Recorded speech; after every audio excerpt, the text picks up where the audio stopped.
সফলভাবে যুদ্ধ সম্পন্ন হল রে যুবক।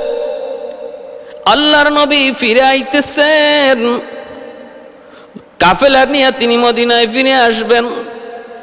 একদিন রাস্তা অতিক্রম হওয়ার পর সন্ধ্যা হয়ে গেল। নবী বলেন, রাত্র আমরা এই জায়গায় অবস্থান করব। কাফেলা নবী থামায় দিলেন, রাত্র এখানেই অবস্থান করার সিদ্ধান্ত নবী জানায় দিলেন। আম্মাজানকে নবীর সঙ্গে লইয়া গেলেন। এরকম ভাবে পালকির মাধ্যমে চতুর্দিকে বেষ্টন করে পর্দা দেওয়া পালকি, আর পালকি বহন করার লোক হলেন 4 জন। যুদ্ধের ময়দানে নবীজি একটা খাস কামরা আম্মাজানের জন্য রাখছিলেন। এটা 5ম হিজরির ঘটনা। তখন পর্দার বিধান নাজিল হয়ে গেছে, পর্দার বিধান নাজিল হয়ে গেছে বিদায় খাস কামরা নবী বানায় দিলেন। ফেরার পথে এক জায়গায় রাত্রি অবস্থান করেন। শেষ সাথে কাফেলা আবার শুরু করবে। আম্মাজান হযরত আয়েশা সিদ্দিকা রাদিয়াল্লাহু তাআলা আনহা ইনি হাজত সারার জন্য পাশেই পালকি থেকে নেমে পাশে একটা জংলার কাছে তিনি গেলেন, একটু আড়ালে গেলেন, হাজত সারলেন। সাইরা তিনি যখন আসতে চাইবেন, আসার পথে তিনি লক্ষ্য করলেন তার গলার হারটা তার গলায় নেই, হারটা হারিয়ে গেছে। ওই হারটা আবার ফিরে পাওয়ার জন্য তিনি তালাশ করতে লাগলেন। হার তালাশ করতে যায় এইদিকে অনেক সময় ব্যয় হয়ে গেল। নবীজি হঠাৎ করে আবার শেষ সাথে বলতেছেন, চলো, আমাদের অপেক্ষা করার সময় শেষ, এইবার আবার কাফেলা রওনা করো। আল্লাহর নবী কাফেলা রওয়ানার নির্দেশ দিয়া দিলেন। ওইদিকে আম্মাজান হার খুঁজতে খুঁজতে সময় হয়ে গেল, পার হয়ে গেল অনেক বেশি। আর যারা পালকি বহন করতেছিল তারা মনে করেছে আম্মাজান বের হয়েছেন, তিনি হয়তো আবার ভিতরে এসে ঢুকে গেছেন।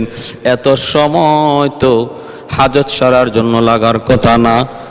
উনি আবার পালকিতে ঢুকছেন এমনটা ভেবে তারা পালকি কাঁধে নিয়ে রওনা শুরু করে দিল। বাইরা তিনি এতটাই হালকা পাতলা ছিলেন, এজন্য বোঝা যেত না তিনি পালকিতে আছেন কি নাই। ভারী হইলে তো একটা আন্দাজ করা যায়, যারে ওজন দিয়ে লাগে না, কিন্তু অনেক হালকা পাতলা ছিলেন, এজন্য পালকিওয়ালারা তারা এই যারা বহন করে এরা বুঝতে পারে নাই, মনে করছে আসেন। মদিনার কাছাকাছি চলে আসলেন।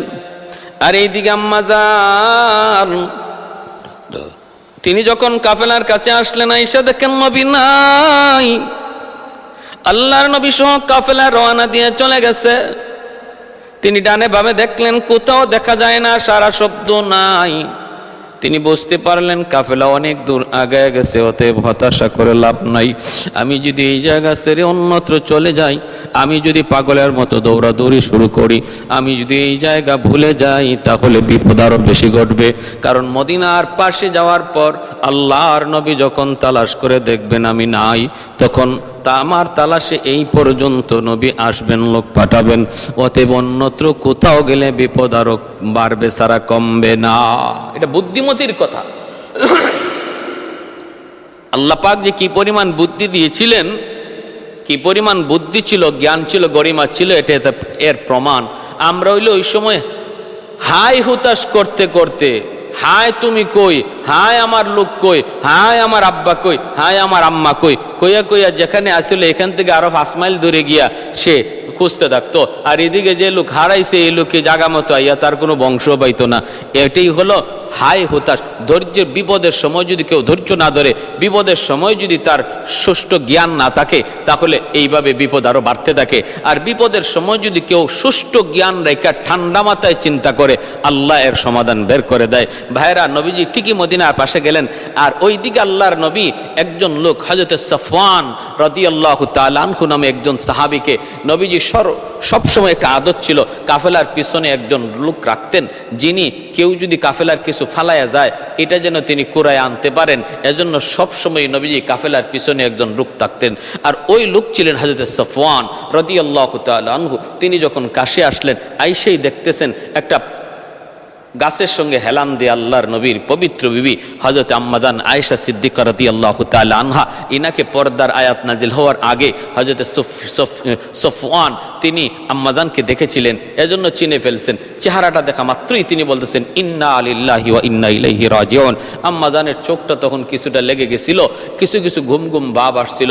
যেই মাত্র ইনি ইন্না লিল্লাহর আওয়াজ পাইলেন, সাথে সাথে চাদর দিয়ে মুখ ডাকলেন। আর হযরত সফওয়ান রাদিয়াল্লাহু তাআলা কোনো কথা নাই, তিনি বুঝতে পারছেন যে একটা ঘটনা ঘটে গেছে, হয়তো নবী টের পান নাই, উনি রয়ে গেছেন।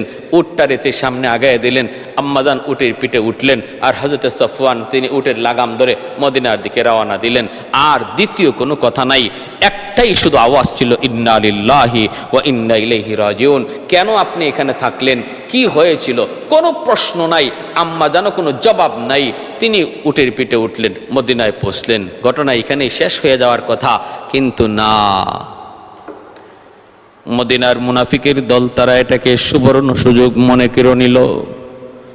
মুনাফিক সর্দার আব্দুল্লাহ বিন উবাই তার সঙ্গীরা এই বিষয়টাকে আল্লাহর নবীর বিরুদ্ধে অপবাদ, নবীর পবিত্র বিবির বিরুদ্ধে অপবাদ দেওয়ার সুবর্ণ সুযোগ মনে করে এই সুযোগকে হাতছাড়া করল না। মদিনার আনাচে কানাচে ওই আব্দুল্লাহ বিন উবাই এবং তার সঙ্গীরা রটায় দিল মুহাম্মদের বিবি আয়েশা সে সফওয়ানের সঙ্গে অপকর্ম করেছে, নাউজুবিল্লাহ। এমন কুৎসা এমন অপবাদ মদিনার চতুর্দিকে রটাইতে লাগলো। এর ভিতরে মুসলমানদের ভিতরে তিনজন তারাও শামিল হয়ে গেছেন। এক হলেন হাসান, আরেকজন হলেন মিস্তা, আরেকজন হলেন হামনা।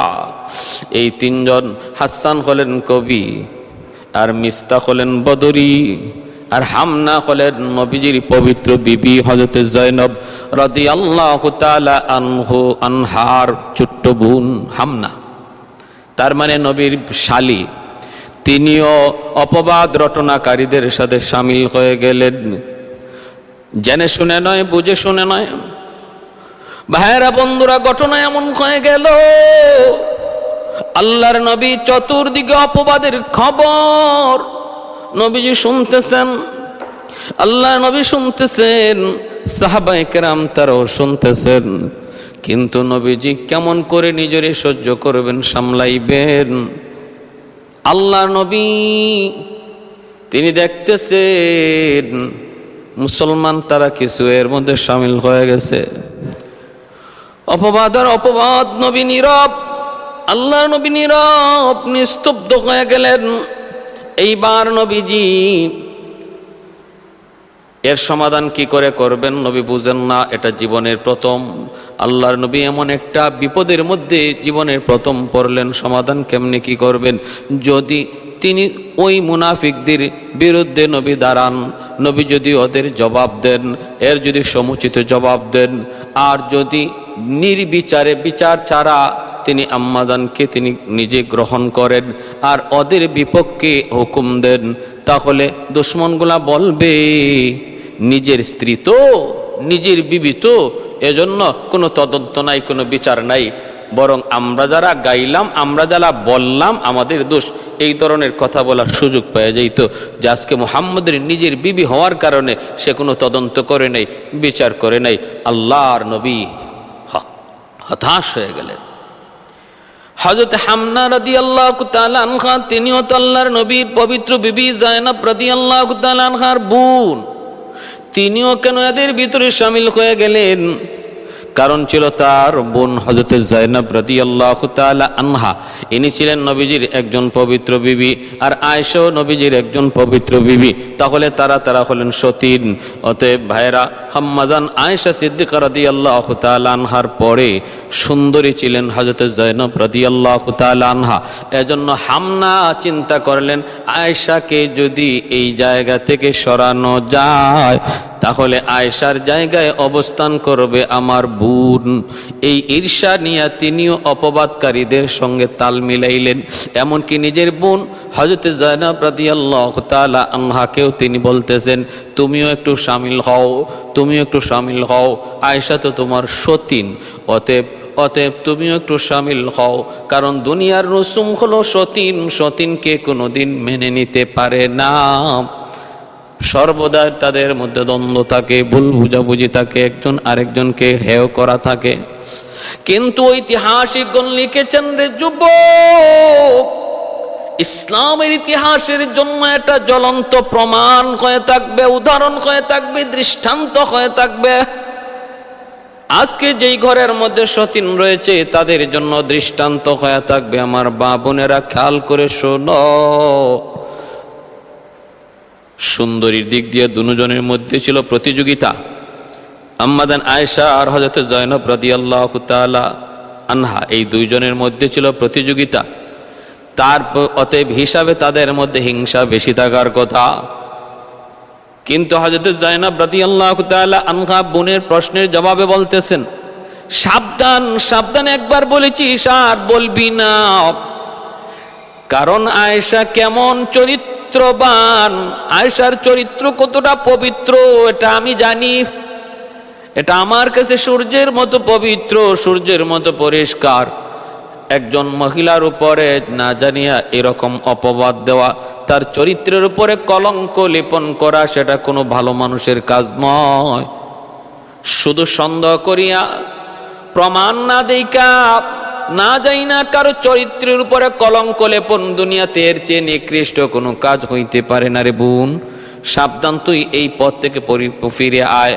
আর আয়েশা যদিও আমার সতীন, কিন্তু সে তো আমার বোন এবং একজন আমার মতো একজন নারী, তার এত বড় ক্ষতি আমি করতে পারি না। কি জবাব, কত সুন্দর জবাব, সুযোগ ছিল। ভাইরা বন্ধুরা, এবার শুনুন, ও ভাই, কুৎসা রটনাকারীদের ভিতরে মিস্তা আম্মাজান আয়েশা সিদ্দিকা রাদিয়াল্লাহু তাআলা আনহা মদিনায় আসলেন, আল্লাহর নবী গ্রহণ করলেন। কিন্তু চতুর্দিকে যে কুৎসা রটনা হইতেছে, অপবাদ দেওয়া হচ্ছে, আল্লাহর নবী আম্মাজানকে কিছুই বলেন না। কারণ বললে পরে আম্মাজান মনে বড় কষ্ট পাবেন, সইতে পারবেন না, কষ্ট দ্বিগুণ বেড়ে যাবে।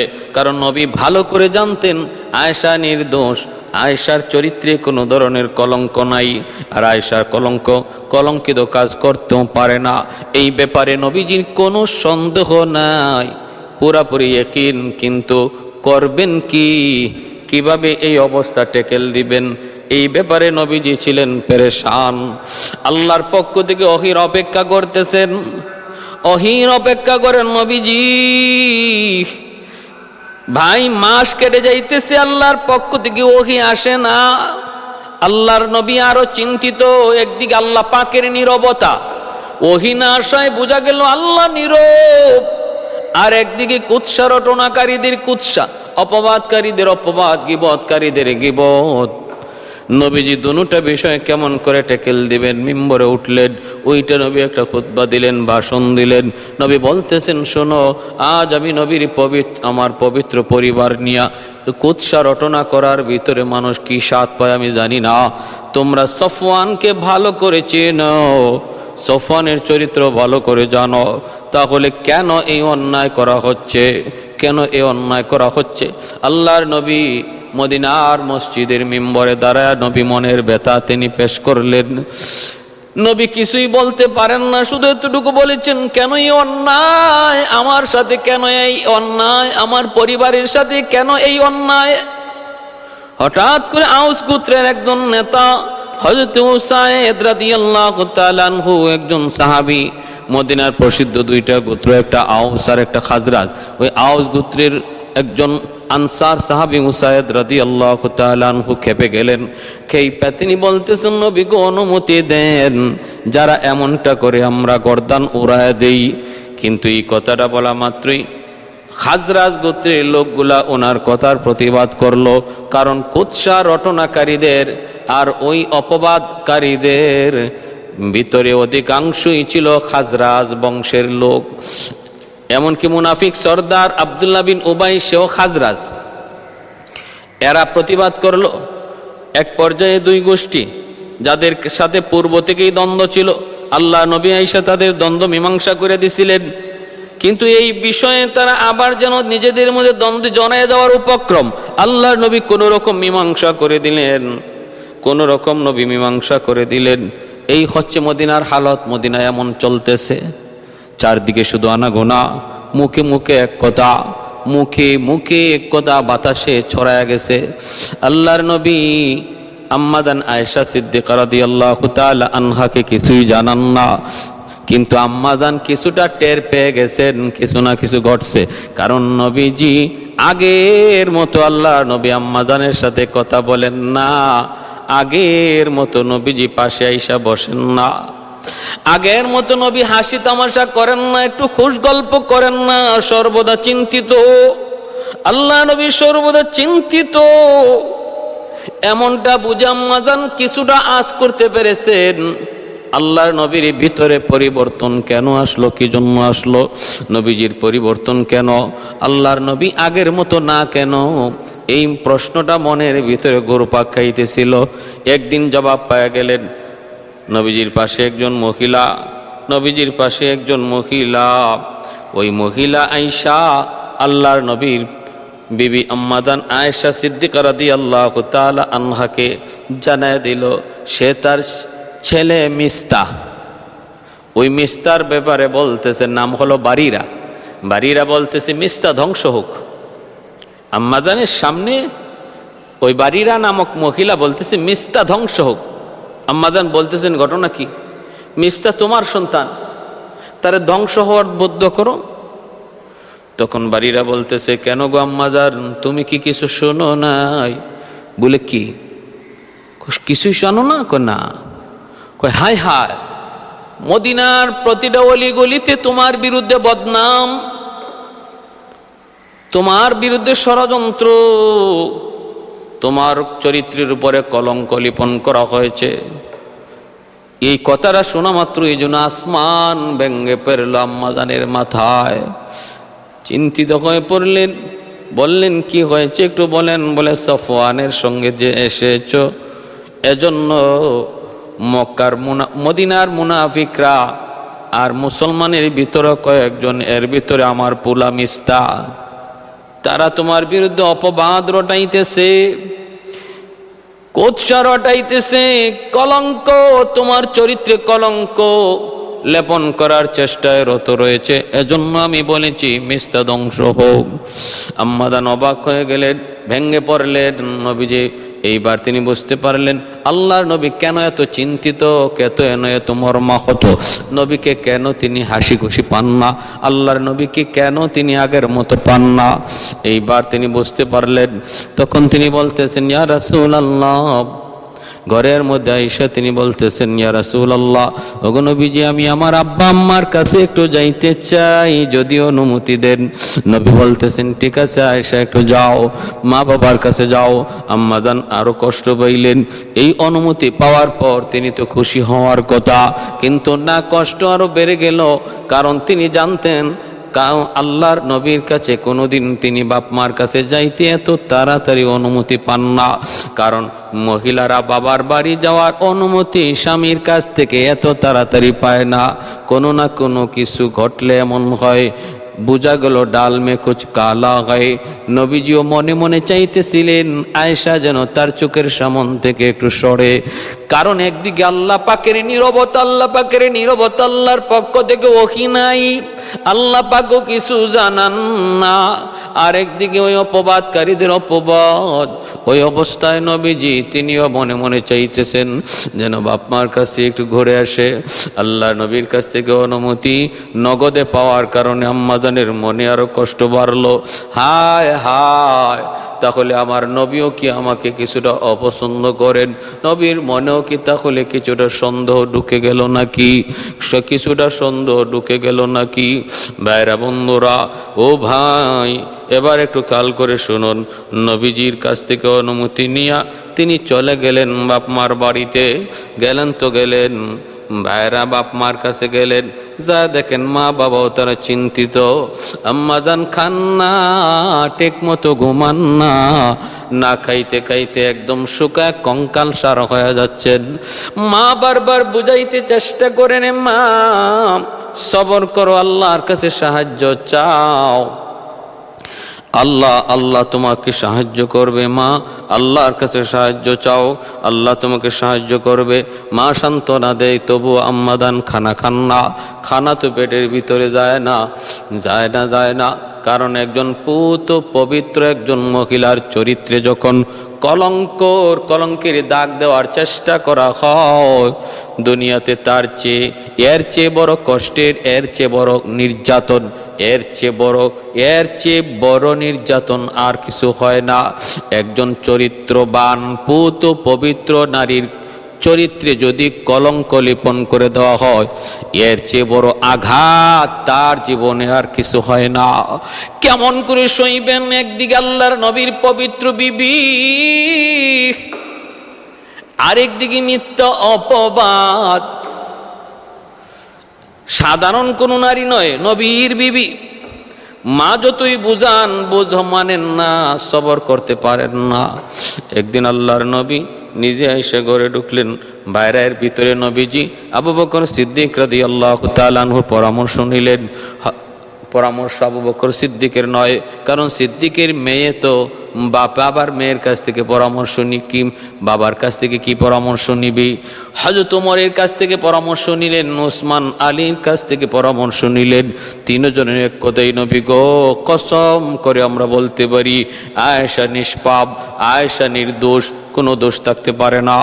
এইবার হযরত আলী শুধু একটা কথা বাড়ায় বলছেন, নবী গো আমি কসম করে বললাম আম্মাদান আয়েশা নির্দোষ, কোনো সন্দেহ নাই। তবে ওনার আপনি যদি আরো অবার শিওর হতে চান, ইতমিনানে কলব হাসিল করতে চান, ওনার দাসীকে আপনি জিজ্ঞেস করেন। নবীজি আম্মাজানের দাসীকে ডাকলেন, ডাইকে বলেন, তুমি তো আয়েশার ঘরের কামকাজকর্ম করতা, পার্সোনাল সেক্রেটারি ছিলা, তুমি তো তার ব্যক্তিগত ঘরের খবরও জানতা, বলো তো আয়েশার কাছে তুমি খারাপ কিছু জীবনে দেখছো নি? দাসী বলতেছেন, অভিজ্ঞ কসম আমি আমার জীবনে আয়েশার কাছে আমি বিন্দু পরিমাণ কোনো খারাপই দেখি নাই, পাই নাই। তবে একটা দোষ পেয়েছি গো নবী, একটা দোষ শুধু পেয়েছিলাম। বলে কি? আমি একদিন আটার খামির বানায়া আয়েশাকে বললাম, তুমি একটু পাশে বসো, আমি বাহির থেকে আসতেছি। এই বলে আমি বাহিরে গেলাম, কিন্তু উনি ঘুমায়া গেছে। পাশ দিয়া এই সুযোগে একটা ছাগল আইসা আটার খামির খেয়ে ফেলছে। আমি আইসা দেখি ছাগল আটার খামির খেয়ে ফেলছে। জিজ্ঞেস করলাম, ইনি কয়ে ঘুমায় পড়ছে। অতএব এতটুকু দোষ ছাড়া আমি আমার জীবনে কোনো দোষ দেখি নাই। আল্লাহর নবী রহমতের নবী সিদ্দিক আকবরের ঘরের ভিতরে যায় আয়েশার কামরায় ঢুকলেন। আম্মাদান আয়েশার কামরায় যায় নবী ঢুকলেন। ঢুইকে দেখেন আয়েশা কানতে কানতে আর না খাইতে খাইতে কঙ্কাল সার হয়ে গেছে। 1 মাস সময় কেটে গেল, ওহি আসে না। নবীও সিদ্ধান্ত জানেন না, ওহি আসে না। আল্লাহর নবী ঢুইকে বলতেছেন, আয়েশা, ও আয়েশা তুমি বলো, ও আয়েশা যদি তুমি কোনো দোষ করে থাকো তাহলে আল্লাহর কাছে তুমি ক্ষমা চাও, কারণ আল্লাহ পাক ক্ষমাশীল, আল্লাহ রহমান, আল্লাহ রহিম। যদি কোনো দোষ করে থাকো। এই কথাটা বলা মাত্রই আম্মাদানের কষ্ট, আম্মাদানের ব্যথা বলুন তো কমছে না আরো বাড়ছে? অনেক বেড়ে গেছে। আসমান মুহূর্তের ভিতরেই যেন মাথায় ভেঙে পড়ল। হায়, মানুষেরা আমাকে যতটা সন্দেহ করে করুক, কিন্তু আমার স্বামী তিনিও তো মনে হয় আমাকে কিছুটা সন্দেহ করেন, নতুবা তিনি কেন এমন কথা বলবেন? আয়েশা যদি কোনো দোষ করে থাকো তাহলে আল্লাহর কাছে ক্ষমা চাও। নবীর বনেও তাহলে কি সন্দেহ? একজন পুত পবিত্র স্ত্রীর ব্যাপারে যদি তার স্বামী কোনো সন্দেহ করে, ওই স্ত্রীর দুনিয়াতে এর চেয়ে বড় কষ্টের আর কোনো বিষয় হতে পারে না। সইতে পারলেন না নবীর এই সন্দেহের কথাটা, উনি সইতে পারলেন না রে যুবক আমার ভাই, তিনি সইতে পারলেন না, অস্থির হয়ে গেলেন কাঁদতে কাঁদতে। আর বলতেছেন, নবী গো আপনি এটা কি বললেন? ওগো নবী আপনি কি বললেন? তিনি বলতেছেন আমি জবাব দিতে পারবো না। মাকে বলতেছেন মা তুমি জবাব দিয়ে দাও। বাবাকে বলতেছেন বাবা তুমি জবাব দাও, আমি জবাব দিব না। আম্মা জান আয়েশা সিদ্দিকা রাদিয়াল্লাহু তাআলা আনহার মাও কিছু বলেন না, বাবাও কিছু বলেন না। কারণ কি বলবেন? কারো কিছু কথা জবান দিয়ে বের হয় না। এত বড় অপবাদ, এত বড় অপবাদ কেমন করে সইবেন? বাপ মা দুজন একদম নির্বাক হয়ে গেলেন। বাইরে আম্মা জান এইবার বলতেছেন ইয়া রাসূলুল্লাহ, ওগো নবীজি আমি আয়েশা ছোট্ট মানুষ, আমার বুঝ কম, আমার বুঝ কম। তবে নবী গো আমি একটা কথা বলবো গো নবী, আপনি যে কথা বলছেন আমি যেন আল্লাহর কাছে ক্ষমা চাই যদি আমি দোষী হই। কসম কসম করে বলতে পারি ইয়া রাসূলুল্লাহ, এই ব্যাপারে আমি আল্লাহর কাছে বিন্দু পরিমাণ ক্ষমা চাইব না। এই ব্যাপারে আমি আল্লাহর কাছে ক্ষমা চাইব না, ক্ষমা চাইব না।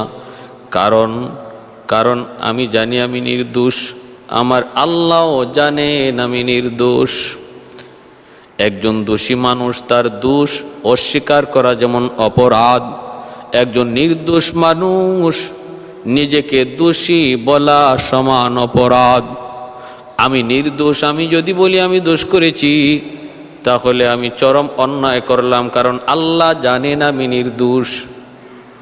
আমি যদি এই মুহূর্তে বলি আমি নির্দোষ, আল্লাহও জানেন আমি নির্দোষ, তাহলে আপনারা কেউ বিশ্বাস করবেন না। আমার মনে হইতেছে আপনারা বিশ্বাস করবেন না।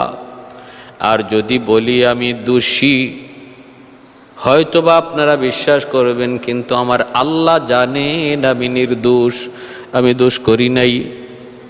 তাই এই মুহূর্তে আমার কিছুই বলার নাই, শুধু একমাত্র পয়গম্বর সৈয়দুনা ইউসুফ আলাইহিস সালামের বাবা উনি বিপদের সময় যে কথা বলছিলেন আমারও সেই কথা, ফাসবরুন জামিল ওয়াল্লাহুল মুস্তাআন আলা মা তাসিফুন। চরম বিপদের মুহূর্তে ইউসুফ আলাইহিস সালামের বাবা যে দোয়া বলছিলেন, যে সবর করেছিলেন, আমিও সেই সবর করলাম। এতটাই বিমর্ষ ছিলেন, এতটাই কিংকর্তব্য বিমূঢ় ছিলেন, হতাশায় ছিলেন যে সাইয়্যিদুনা ইউসুফ আলাইহিস ইসলামের আব্বার নাম যে ইয়াকুব, এই কথাটাও আম্মাজান তখন ভুলে গেছেন। এটা কখন হয়? মানুষের যখন পেরেশানি বেশি হয়। ফাসাবরুন জামিল ওয়াল্লাহুল মুস্তাআনু মা আলা মা তাসিফুন। তিনি কি ওই অবস্থায় যখন এত সুন্দর কথা যখন নবীকে শুনাইলেন, নবীজি নীরব হয়ে গেলেন। আল্লাহর নবী আর কোনো কথা বললেন না, নবীজি কথা বললেন না। মুহূর্তের ভিতরে দেখা গেল আল্লাহর নবীর কাছে ওহী নাজিল হওয়ার আলামত দেখা যায়, ওহী নাজিলের আলামত দেখা যায়। আম্মা জান আয়েশা সিদ্দিকা রাদিয়াল্লাহু তাআলা আনহার বাবা হযরত আবু বকর সিদ্দিক রাদিয়াল্লাহু তাআলা আনহু তিনিও পাশে দাঁড়ানো, আবু বকরের স্ত্রী আম্মা জানের মা দাঁড়ানো। তিনজন দেখতেছেন নবীজির চেহারা, আমার আঙ্গুল পড়ে গেছে চোখের নিচে, জল চোখের নিচে। এই কথাটা যে বলবো আমার মন মানে না, কারণ আপনাকে উঠে কষ্ট দিতে আমি রাজি না। শুধু এজন্য আমি আমার নিজের কষ্টটা কি আমি মেনে নিয়েছি। এতটা মহব্বত ছিল, এতটা ভালোবাসা ছিল, এতটা ভালোবাসা ছিল। আর নবীজিও এতটা ভালোবাসতেন। আম্মা জান আয়েশা সিদ্দিকা রাদিয়াল্লাহু তাআলা আনহা গ্লাসের যে জায়গা দিয়ে পানি পান করতেন, আল্লাহর নবীও ওই জায়গাতেই মুখ লাগায় পানি পান করতেন। আম্মা জান গোশতের যে হাড়টা চাবায় খাইতেন, নবী সেই হাড়টাই নিজের হাতে নিয়া যেখানে আম্মা জান তিনি কামড় দিছেন, যেখানে তার টুট মোবারক লাগছে, লব মোবারক লাগছে, নবীজিও ওই জায়গায় তার মুখ লাগায়া তিনি খাইতেন। মহব্বত সেটা বোঝানোর জন্য, দেখানোর জন্য। আর উম্মতকে মেসেজ দিয়া গেছেন ভালোবাসা হারাম মহিলার সাথে নয়, ভালোবাসা আর মহব্বত হবে পবিত্র স্ত্রীর সাথে, ভালোবাসা মহব্বত হবে বিবিদের সাথে। সারাদিন দাওয়াতের কাজ করে ঘরে ঢুকবেন, আম্মাদান দৌড়ে আগে আইছেন, আল্লাহর নবী হাতে যা ছিল তা নিয়ে গেছেন। আর নবীজি ঘরে ঢুকছেন, আম্মাজানদের সাথে সালাম বিনিময় হয়েছে। রাসূল করিম যতবার ঘরে ঢুকতেন সালাম দিয়ে ঢুকতেন। ঢুকেই খবর নিতেন, আয়েশা পাক হইছে না হইলে অসুবিধা নাই, চলো আমি তোমাকে সাহায্য করি, রান্নাঘরে তুমি থাকো, পানি নিয়ে আসতেছি আমি। ঘরের কাজে নবী সহযোগিতা করতেন। সারাদিন কাজকর্ম কইরা আয়েশা রাসূল করিম সাল্লাল্লাহু আলাইহি ওয়াসাল্লাম অস্থির হয়ে যেতেন না খানার জন্য, কিছু দাও, বরং ঘরের কাজ কি বাকি আছে সেই কাজে বিবির সহযোগিতা করতেন। এটা উম্মতকে নবীর শিখাইয়া গেলেন, উম্মত মনে রাখো তুমি তখনই একজন আদর্শ পুরুষ যখন স্ত্রীর কাছে তুমি আদর্শিত, তুমি তখনই সমাজে একজন ভালো মানুষ যখন তুমি তোমার স্ত্রীর কাছে ভালো। ওই মানুষটাই সমাজে সবচেয়ে ভালো যে তার স্ত্রীর কাছে ভালো। রাসূল বলেন চারিত্রিক সার্টিফিকেট কোনো প্রেসিডেন্ট দিবে না, তোমার চারিত্রিক সার্টিফিকেট এমপির কাছ থেকেও সেটা গ্রহণযোগ্য নয়, চারিত্রিক সার্টিফিকেট চেয়ারম্যানের কাছ থেকেও সেটা 100 পারফেক্ট নয়। চারিত্রিক সার্টিফিকেট দেবে ঘরের বিবি, যার স্ত্রী বলবে আমার স্বামী ভালো, সত্যি সে ভালো। এতটা গুরুত্ব আল্লাহর নবী পারিবারিক জীবনে দিয়া গেলেন। রাসূল করিম সাল্লাল্লাহু আলাইহি সাল্লাম পেরেশান ছিলেন, আয়াত নাজিল হলো আম্মাজানের শান নিয়া। এই আয়াতে 80টা দুর্রা মারার কথাও আসলো। যারা কোনো সতীসাধ্বী নারী, পুত পবিত্র নারীর উপরে কলঙ্ক লেপনের চেষ্টা করবে প্রমাণ ছাড়া, তাদেরকে 80টা দুর্রা মারা হবে। আল্লাহ নবী হাসান, মিস্তা আর হামনা এই তিনজনকে 80টা দুর্রা মেরেছিলেন এবং নবীজি তার শালিকেও দুর্রা মারতে পিছপা হন নাই, 80টা দুর্রা মেরেছেন। ভাইরা, আমাদের জীবনে এমন আসতে পারে না? আজকে সমাজে এমন অসংখ্য পরিবার ধ্বংস হয়ে যাচ্ছে শুধুমাত্র সন্দেহের কারণে। স্বামী স্ত্রীর সন্দেহ করে, স্ত্রী স্বামীর সন্দেহ করে, মূলত ঘটনা কিছুই না, সন্দেহের কারণে বহু সংসার ধ্বংস হয়ে যাচ্ছে। এমনকি একটা ইতিহাস, হিন্দুদের ইতিহাস, যে হিন্দুদের মহাত্মা রামচন্দ্র, তার সতীসাধ্বী স্ত্রী যার নাম ছিল সীতা। আমরা জানি হিন্দু ধর্মের ওই সীতা, যার স্বামীর নাম ছিল রামচন্দ্র, সেও তার এই সতীসাধ্বী, পবিত্র সতীসাধ্বী, যে কোনো অপকর্ম করে নাই, এই স্ত্রী সীতাকে মানুষের অপবাদের কারণে, মানুষের দেওয়া মিথ্যা কলঙ্কের কারণে সে তার স্ত্রীকে বিসর্জন দিয়েছিল। স্ত্রীকে বিসর্জন, রামচন্দ্র সীতাকে বিসর্জন দিয়েছে কোনো সত্য ঘটনার কলঙ্কিত ঘটনা সত্য হওয়ার কারণে নয়, মিথ্যা একটা কলঙ্কিত ঘটনার জের ধরে সেটার সইতে না পেরে স্ত্রীকে বিসর্জন দিয়েছিল। আমার নবী তা করেন নাই, আমার নবী তা করেন নাই। নবীজি ধৈর্য ধরেছেন, অপেক্ষা করেছেন আল্লাহর সিদ্ধান্তের, আর ধৈর্যের ফল আল্লাহ দেখাইছেন। আম্মাজান আয়েশা সিদ্দিকা তিনি অধৈর্য হয়ে যান নাই, তিনি অধৈর্য হয়ে এমন কোনো কাজ করে বসেন নাই যেটা আরো অপ্রীতিকর, যেটা ঘটনাকে আরো অন্যদিকে নিয়ে যায়, অথবা আত্মহত্যার পথ বেছে নিয়েছেন, এমন না। মা বোনদেরকে বলি, তোমার জীবনে এমন ঘটনা আসতে পারে যার থেকে মুক্তি পাওয়ার জন্য, যে অপবাদ থেকে মুক্তি পাওয়ার জন্য তোমার আত্মহত্যা করবার ইচ্ছা জাগতে পারে, কিন্তু মনে রাখবা আল্লাহ পাক এই ঘটনা কোরআনে নাজিল করে তোমাকে শিখাইছেন যে আম্মাদানের উপরে কি পরিমাণ মুসিবত তখন তার উপর দিয়ে যাচ্ছিল। ওই অবস্থায় তিনি এত বড় জঘন্যতম পাপ করার বা এমন চিন্তা মাথায় আনেন নাই, সবর করেছেন, সর্বদা আল্লাহর সাহায্য চেয়েছেন, আল্লাহর সাহায্য এসেছে, বিজয় তার পক্ষে এসেছে, সত্য তার পক্ষে ছিল।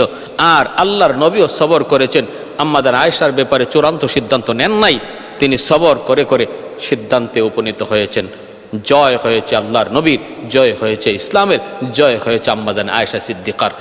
প্যারে হাজিরিন, এজন্য আসুন আল্লাহ পাক আমাদের এই ঘটনা থেকে দুশ্মনরা যে তার চরিত্রে এই কলঙ্ক লেপন করার চেষ্টা কইরা সফল হয় নাই, বরং সত্যের জয় হয়েছে, মিথ্যার পরাজয় হয়েছে। এর থেকে আমরা সবক নেই, আমরা কোনোদিন মিথ্যার পক্ষে থাকবো না, মিথ্যার আশ্রয় নিব না, সর্বদা সত্যর উপরে থাকবো। আস-সিদকু ইউনজি ওয়াল কিযবু ইউহলিক। শেষ।